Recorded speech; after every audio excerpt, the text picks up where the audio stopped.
vous appelle à l'urgence pour une femme de 70 ans, insuffisante cardiaque.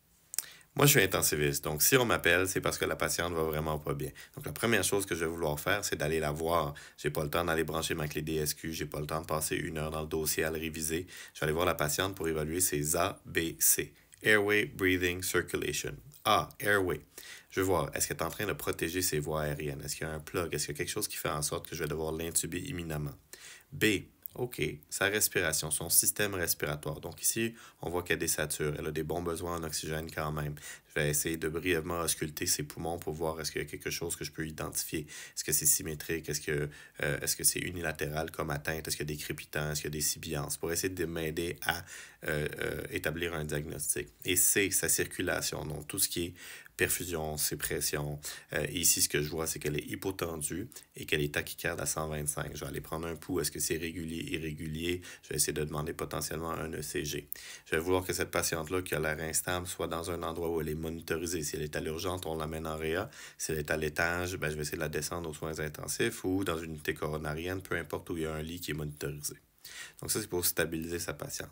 Ensuite, je vais essayer de voir quels sont les diagnostics les plus probables chez cette patiente-là, insuffisante cardiaque.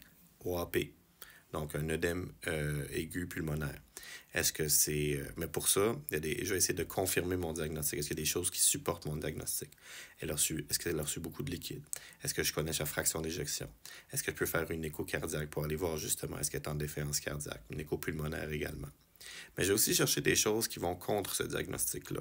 Donc ici, elle est hypotendue. Normalement, les flashs OAP, ils vont être hyper tendus. Elle, ben, elle est hypotendue. Donc, est-ce qu'elle peut avoir autre chose? Si c'est une défaillance cardiaque, elle est peut-être en choc cardiogénique. Donc, je vais devoir confirmer à l'échographie cardiaque. Est-ce qu'elle est sceptique? Je vais essayer de voir si elle fait de la fièvre ou quelque chose comme ça. C'est peut-être pas nécessairement un œdème aigu pulmonaire en lien avec sa défaillance cardiaque. Peut-être qu'il y a quelque chose qui l'a précipité comme une pneumonie ou autre processus d'infection. Et selon mon diagnostic, ben, je vais vouloir initier une prise en charge. Donc, si je suis convaincu que c'est de l'œdème aigu pulmonaire des poumons, puis qu'il n'y a rien d'autre au niveau des consolidations au niveau pulmonaire, peut-être que je vais essayer d'un BiPAP pour essayer d'aider au niveau de l'oxygénation. Puis peut-être que ça va aider aussi au niveau de son hémodynamie. Mais si je ne suis pas sûr, c'est peut-être une patiente que je vais vouloir lui installer soit un OptiFlow, donc des lunettes nasales haut débit, voire même l'intuber. Ça peut aussi aider son hémodynamie, quoi qu'elle est instable. Ici, ce qu'il faut faire, c'est commencer un traitement, puis selon la réponse de la patiente, on va réajuster notre hypothèse diagnostique. On n'a pas le temps de faire ça séquentiellement, HMA, examen physique, labo, impression plan. On y va avec ce qu'on pense étant les diagnostics les plus probables. On commence une prise en charge et on voit comment la patiente répond au traitement. Si elle commence à s'améliorer, tant mieux. Si elle continue à se détériorer, il faut être capable de dire ben, j'ai peut-être pas le bon diagnostic, puis peut-être changer notre prise. En fait, certainement changer notre prise en charge. Donc, c'est à peu près ça.